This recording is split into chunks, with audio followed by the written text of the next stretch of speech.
We turn now to a discussion on the subject of Sondheim and American popular culture. The participants in the panel discussion will be introduced by its moderator, whom we're very pleased to have with us, a great friend of Stephen Sondheim, of the American Theater, and of Symphony Space. Please welcome Frank Rich.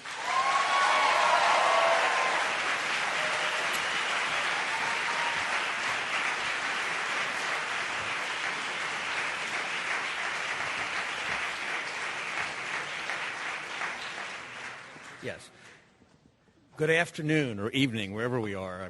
It's wonderful to be here. It's a great event. I gather that this panel is sort of playing the role of sort of a clean act in the midst of a burlesque show to sort of chase people out. We'll try to do a little better than that. Let me introduce you to our panel. Melissa Bernardo is an editor at Entertainment Weekly, and among other things is in charge of their theater coverage. Andrew Lippa is one of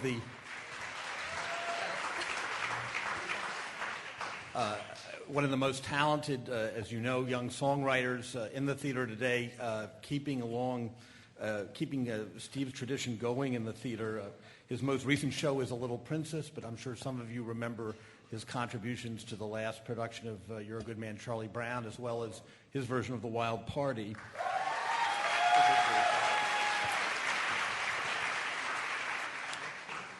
Joss Whedon is really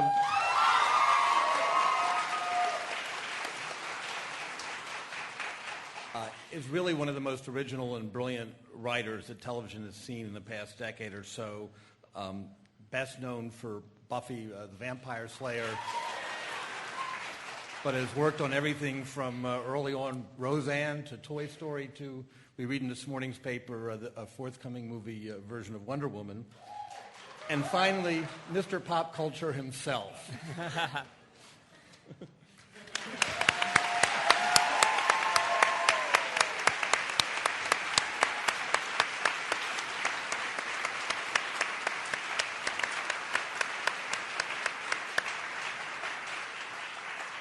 I can't resist saying, when's the last time you heard a critic get a hand like Frank got? Your fault. A reformed critic. I know. That may be the reason for it. The point of this panel is to break out of the theater for a little bit. No one here who's listening or who knows Steve's work needs to be told that his influence on American theater in general and musical theater in particular is colossal. But what about away from the theater, the hermetically sealed world of the theater? That's what we want to talk about for a few minutes today. I thought I'd start with Joss, if you don't mind. Okay. You're a self-confessed Sondheim freak. One of the most brilliant episodes. I read this. Not in a stalker way. When I met him, I would have said a much warmer hello. One of the most celebrated and brilliant episodes in Buffy is an episode where the characters sort of spontaneously start breaking into song, and it's immediately assumed there must be witches or the devil or demons at work. It's so out of tune with American pop culture. Talk about that a bit. I did write a musical episode of Buffy, and basically because I had a forum which TV gives you, because you do things. You actually said something about not wanting to write the score until you had the thing cast and you had rehearsed. Well, I'd rehearsed with these guys for 6 years, and I knew all of their limitations, and I probably should have said all of their talents. And I knew I had time, about 6 months, to just try something very different and really create a televised musical, which I hadn't seen since I could remember. There's a lot of musical episodes of television, and to me they're variety shows. They're like a lot of the modern, I'm making quote marks, musicals, which, you know, just take some oldies, take some oldies, take some oldies, take some oldies, take some oldies, take some oldies, take some oldies, take some oldies, take some oldies, take some oldies, take some oldies. And I can pretty much say that's most of what I took from you, because I can't say, oh, I wrote just like Sondheim, because that's like saying, I write like Shakespeare because he's real good. You can't make that comparison. The only real presence, I mean, obviously there are stylistic influences. The only real presence I felt probably was every time I hit a really cheap rhyme or an almost rhyme or gave up the meaning for rhyme, there you were at my shoulder going, okay, if that's what you want. In the very first, we should point out that Joss, wrote the music and lyrics as well as always the script. But what about did you ever think of going into musicals? I mean, there's a line I wrote down from that episode, retro pastiche is never going to be a breakout pop hit. Is that Hollywood's attitude? There must be other Sondheim fanatics in your business. Well, I mean, if you're going to talk about Hollywood in terms of movies, Hollywood's attitude is what just sold. Chicago sold, so right now musicals have a better shot than they used to. Maybe not original ones, but certainly some of the classics.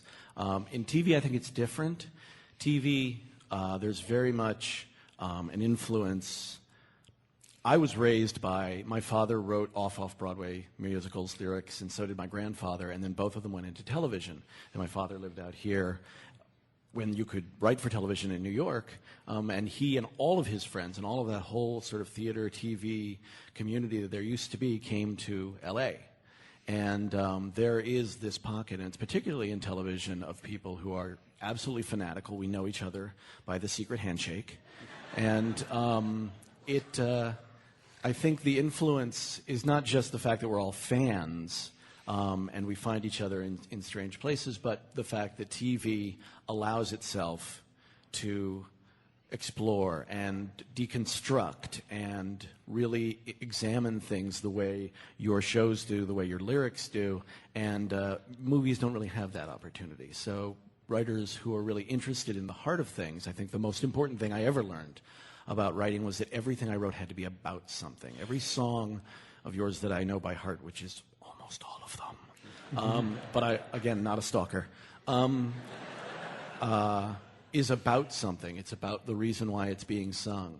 And that's a really interesting to deconstruct without breaking apart, not in a Dadaist way, but in a real sort of examining the meaning of everything you do sort of way.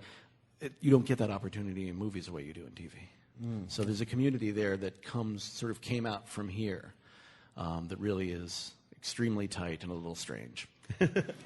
Melissa, someone who observes all of pop culture, tell us some places where you see Steve's influence or his work regurgitated or... Okay. Actually, I'd like to take this opportunity to connect Steve to Jennifer Lopez. It's about time. Yeah. That's why I read really. it 10 a week 6 later. degrees of Jennifer Lopez. I don't know if anyone saw her recent fashion show. It was the most recent fashion week, her Sweet Face line. But the backdrop was this big neon sign with block letters and a staircase, and it was called J-Lo Story. and she did that on purpose. There was a whole like making of, and she said, "Yes, I love West Side Story. I want that to be it because, I'm a Puerto Rican girl from the Bronx, and so I don't know if you got any money out of that or anything, but."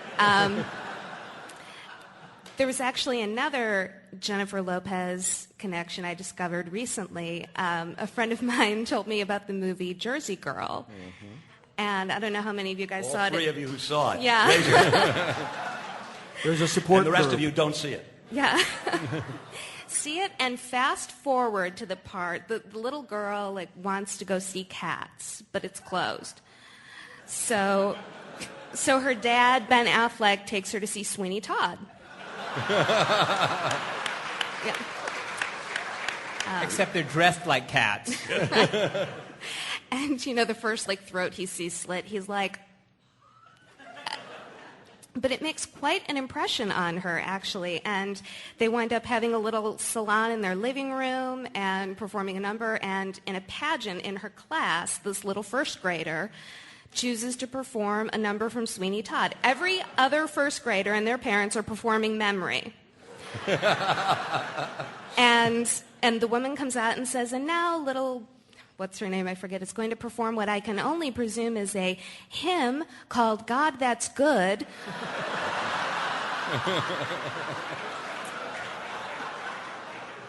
And they have this massive production number, and this little girl has the Mrs. Lovett hair, and Ben Affleck plays Sweeney Todd, and George Carlin is the first to get butchered, and he slides down, and Liv Tyler plays Toby. It was really. I take it back. Everybody go see it. It's better when she tells it. Oh, stop. No, really. So I just sort of like discovering it in unexpected places, or, like an episode of Will and Grace where suddenly the score of Company is like blaring through their roof, and they have a moment where they start singing along, and, it's those places like that I think it's sort of the most fun. It's like a little in-joke for me. But I actually, I went to school with one of the creators of Will and Grace, and he told me about stories about learning to sing from Jack Cassidy, because he was also an Eastern. They were all over here, too. So it's more of that wave, the TV wave. What do we make of the fact that Mark Cherry names episodes of Desperate Housewives after your songs? Have you seen the show, Steve? No, I haven't, but Desperate is in the title, so connection seems fairly condign.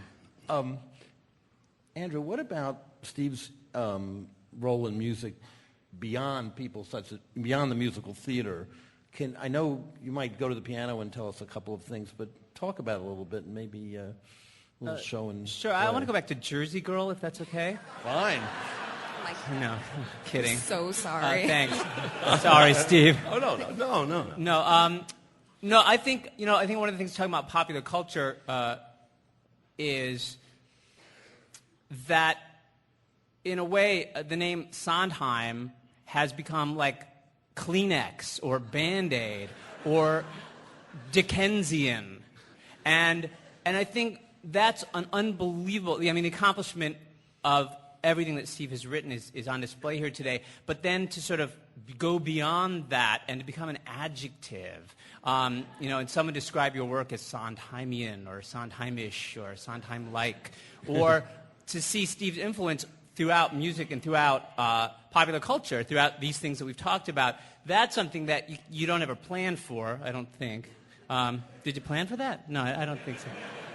And it's something that truly, that's unbelievable. And I was talking with Frank backstage about one of the things about Steve's music is that in a lot of songs, it's very thought out. He's very specific. There's a real specific grounding to the accompaniment, a real specific grounding to the sense of this is how it goes. And yet, it's not just umchak, umchak, umchak, umchak. Although there are songs that are like that too for a certain effect. But a lot of the time the accompaniments are very, very composed. And yet there's something about that's so powerful about music that it goes beyond that. A lot of jazz performers responded to it. I don't know if you've had a rap song yet or like, If I Were a Rich Man, which is now Rich Girl. Wasn't right? there a Sweeney Todd disco? Yes, there was indeed. All right, there you go. I said. But not rap. But no. But you produced the disco. No, it was Tom Shepard's idea. It was one of his whims, and as a matter of fact, it was kind of entertaining. Did not sell a lot of records, but I liked it. Or like Leah Delaria, you've heard her do the Ballad of Sweetie Todd. It's like a sort of Mac the Knife kind of template thing. I don't know. Yes, did you like that treatment? Yep. I like it when people take liberties, as long as they take plenty of liberties. Right. And say it's a different thing. If they just take a note here and a note there, it drives me crazy. That's good to know. Well, come on. Don't you feel it yourself when you hear somebody sing a song and change one note? I wish someone would do something I wrote. It'd be great. Leah Delaria will.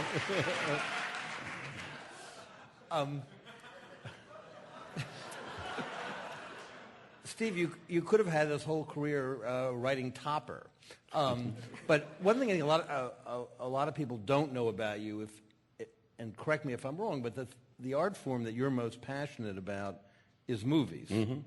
And what's your relationship to movies? You co-wrote one I believe movie. everything they tell me, or did, up until 25. I believed everything. I'm afraid that a lot of it hangs over now, too. I just brought up on movies the way two other generations have brought up on television. It was... Were you ever tempted to do more in movies than you've done? No, I mean, I early on learned what the role of the role of the writer in movies is, and I knew it was not for me. I mean, you know, you're just not your own boss, you know, unless you happen to direct your own movie, unless you're Alfred Hitchcock and can write, which he couldn't. But you know, but there are writer directors, as we all know, Billy Wilder and people. So I would love to have written movies, except that I knew that even when Tony Perkins and I wrote The Last of Sheila, and we were good friends with Herbie Ross. Still, it wasn't exactly what we intended, and he treated us very well. But still, you know, a movie director, it's his picture. It's not the writer's picture. That's all. I was never tempted to write musicals, if that's what you're doing, because musicals were not my favorite form of movie. Have you been, well, this is probably a question you want to answer, but have you been happy with the film versions of any of your shows? No. They don't, it's very hard to make a movie out of a musical play, I think, and I don't think I've ever seen one that I think worked, not just of my own. There's something about the repertorial quality of a camera that is antithetical to what happens on a stage in a musical, which is when the audience's imagination goes. And even when they're efficient, as there are parts of West Side Story that I think are efficient, but it doesn't have the same kind of, it doesn't let the audience go. It's, you know, they're real streets, but there's color-coordinated wash. I don't know where I am, you know. I don't know, can you talk, you were very excited about the script of an adaptation of one of your shows that obviously hasn't been made yet. Can you talk about that? You mean about Sweeney Todd? Yeah. Yeah. John Logan, who wrote the screenplay, I think has found a way of making it so it's its own animal without destroying the animal. I may regret these words, and you may very well be asking me once again in a couple of years saying, well, what did you think? But nevertheless, it seems very good to me, and it's partly because Sam Mendes, who's going to direct it, knows and loves both medium, and he understands the difference between the two.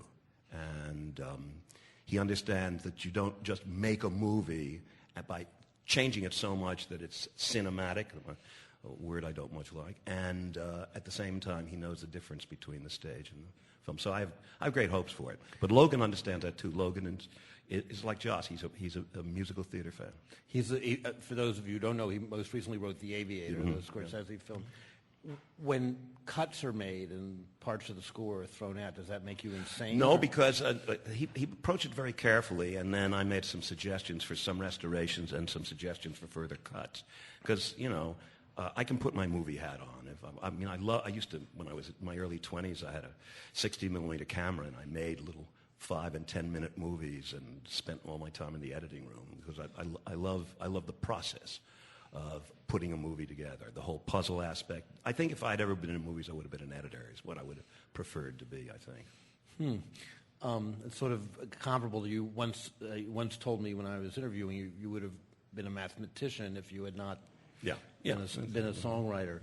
What about the whole issue of the musical, and I'd like anyone to chime in, the whole separation of the musical theater from the rest of pop culture? What was interesting, bringing up Will and Grace, I don't think that has as much to do with me as it has to do with the fact that musical theater is now associated because it's a major part of a tiny industry, and it represents a certain kind of what shall I say, character, attitude. When it shows up in TV shows, it says, these people like musical theater, as opposed to pop music, as opposed to rap, whatever, and it's supposed to tell you something about the characters, quite often in I think, a denigrating way, but the point is that it's supposed to help define the characters, because now it's such a specialized taste. This would not have been true in 1935, but now it's a specialized taste because it's such a specialized field. It really is, it's really... Did it, I know you're the generation just before rock and roll came in, but did it feel weird as your career began, with West Side and so on, that you were going in this direction, and suddenly the whole hit parade was going. No, in it another... never. I don't think it ever occurred to anybody in my generation, certainly not, that when rock came in, that it was going to be anything but. That's popular music on the radio, and we're going to continue down our shaky path and explore new things for musicals. And if anything, I thought they would get more free form, but they would not be related that way. So it was a real split. So it quite surprised me when rock musicals started to come in, and then started to become popular, and then started to try to tell stories.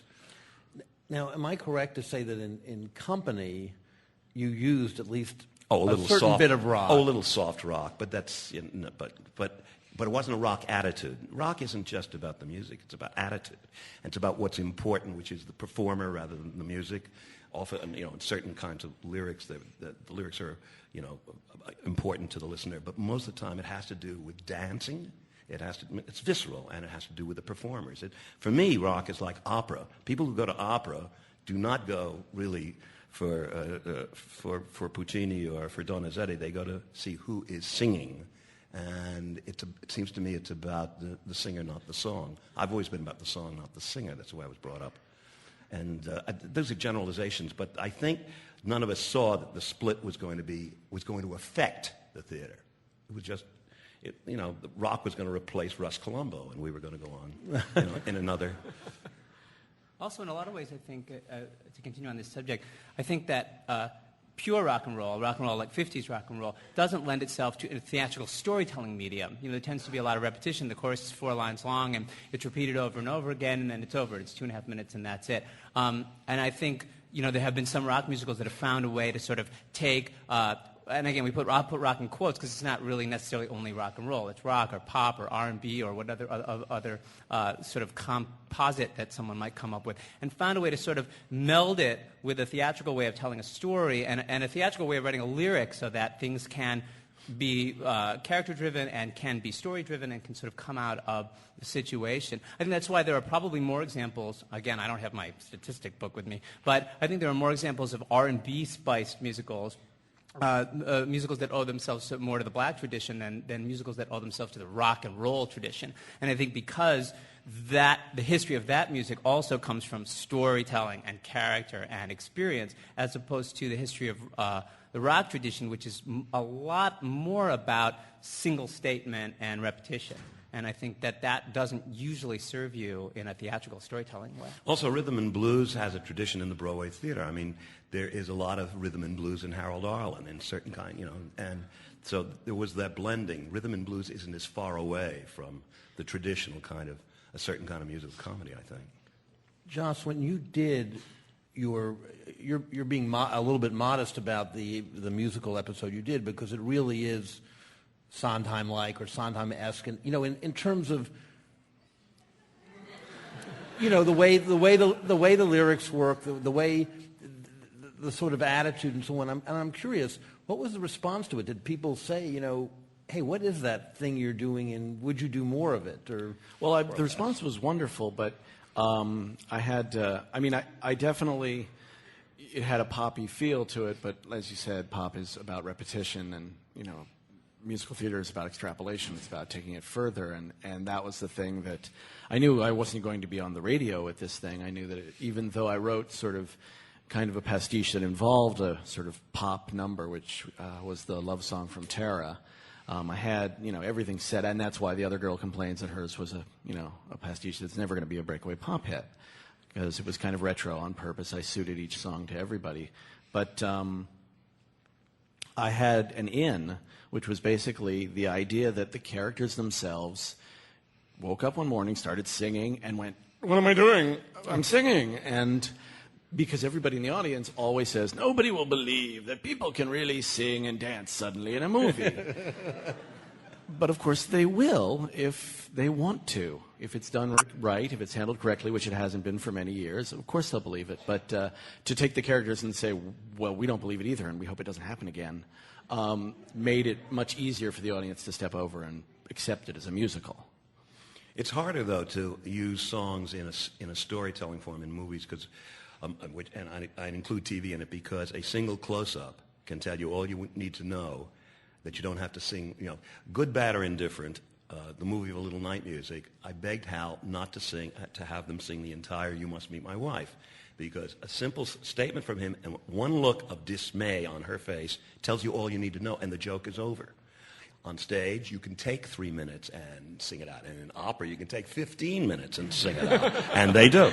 But the whole idea of time, of movie time, of screen time, whether it's TV or movie, and stage time, two entirely different things. That's one of the things that makes it so hard to translate a stage play into a musical.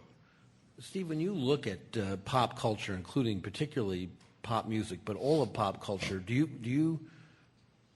what, if anything, of it now speaks to you, and where, if anywhere, do you see stuff that's on your wavelength in some way? Well, musically, not a lot. Every now and then somebody will introduce me to something or somebody that sounds interesting.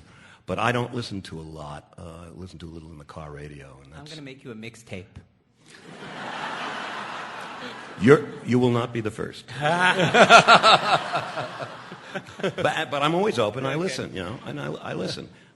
Sometimes you have to get into an artist, and by artist I mean singer, rhythm. So you have to hear 2 or 3 songs before you get it. I mean, I know that you're very taken with Eminem, but I suspect you had to listen for a bit before you got into it. Or am I misquoting? I'm still listening. No, not at all. No, and there are people who don't. I mean, I understand. I just think he's cute. That's a word I've never heard really associated with him, but it's interesting. What about, I don't think he'd like it. I don't think It's not about him. I think it's always about him. But Steve, the Alan Renee film that you did, Stavisky, it seemed to me there that there was something about that storytelling that showed a certain kind of synergy with some of the experiments you've done in storytelling in your shows, whether going backwards in time or fractionalizing time or repeating things with variations. Well, it's also the expressivity of a character through music without, and there were no lyrics, and lyrics are what hold things up on the screen.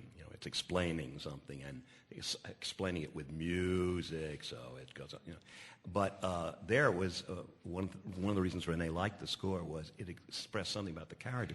But first-rate film composers have always done that. Bernard Herrmann always is writing about character. All the music is expressive of that.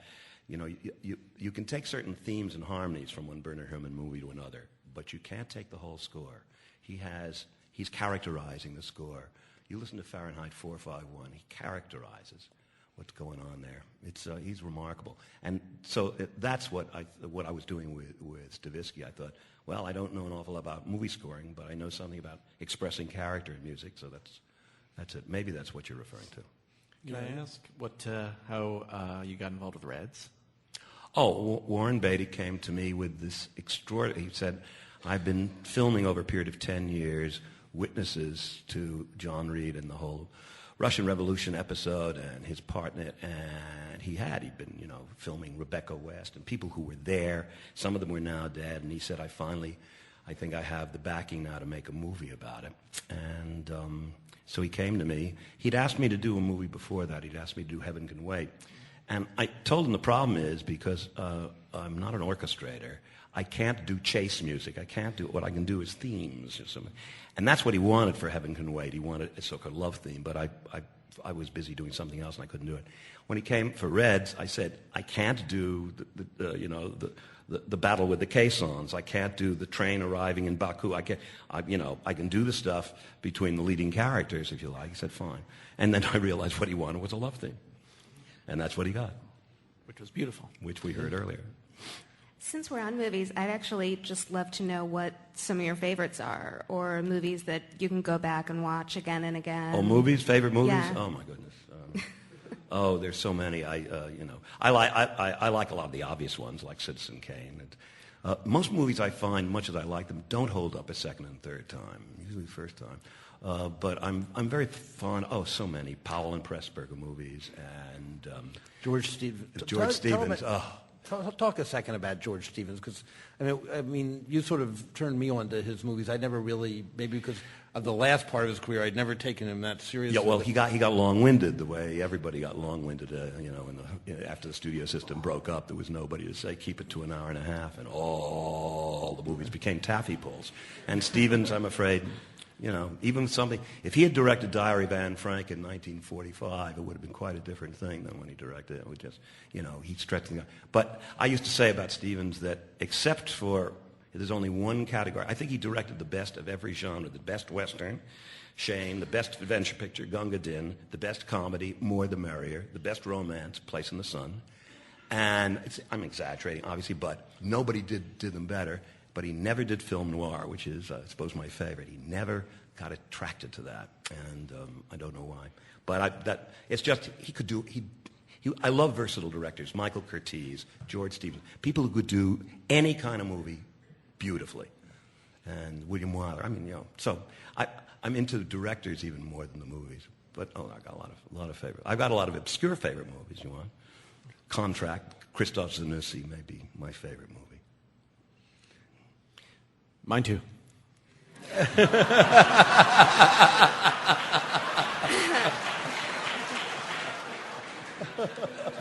Subtle, Josh.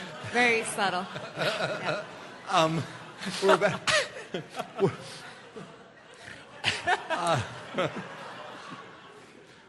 We're about to wrap up. Before this sort of devolves into Franklin Shepherd Inc.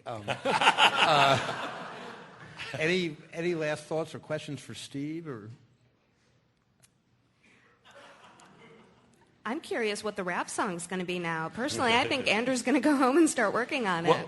But Andrew has this marvelous generational one foot in each. He loves traditional musicals, and he loves contemporary, or at least as I assume, some of the way you talk, some of your contemporaries, and even younger writers than you. And it's the kind of thing that Jonathan Larson was trying to do in Rent, which is to marry the two, what you would call the pop culture then and the pop culture now.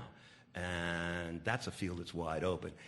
I would try to, except that pop and rock are not part of my gut because I was brought up that one generation too soon. I can imitate it, but it's not the same as loving it. When I'm imitating Harold Arlen or Irving Berlin or Jerome Kern, it comes out of love and it's part of my blood.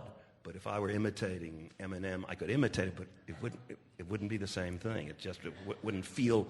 And I know it from composers who shall be nameless of my generation who've tried to put rock into their shows and into their operas, and it's very unconvincing. Let me ask you one last question, and then that'll be it. But thinking about how, for instance, in Follies, you internalize those great songwriters and reinvent them. Do you ever wonder what'll happen if that whole idiom passes out of style? If people don't know who Harold Arlen is, or have you had the experience of a show like that being done for audiences that you think have no clue? I do think that maybe they will pass out of existence. I mean, who today listens to Victor Herbert or Sigmund Romberg? I mean, and that's just one. and they're not even younger that than cute. 90. And when my generation came in, my father couldn't understand what we were doing because he was stuck back then. He thought Richard Rodgers was a little, no, he didn't, avant-garde. But I mean, that was his generation. And then mine, I couldn't understand what he liked in that generation. And I think it could. But then we get onto larger subjects like how long do you think the theater's going to last? So there were plenty of. Well, that'll be for the wall-to-wall Brecht. Thank you very much. It's great talking about you. Thank you, Dave.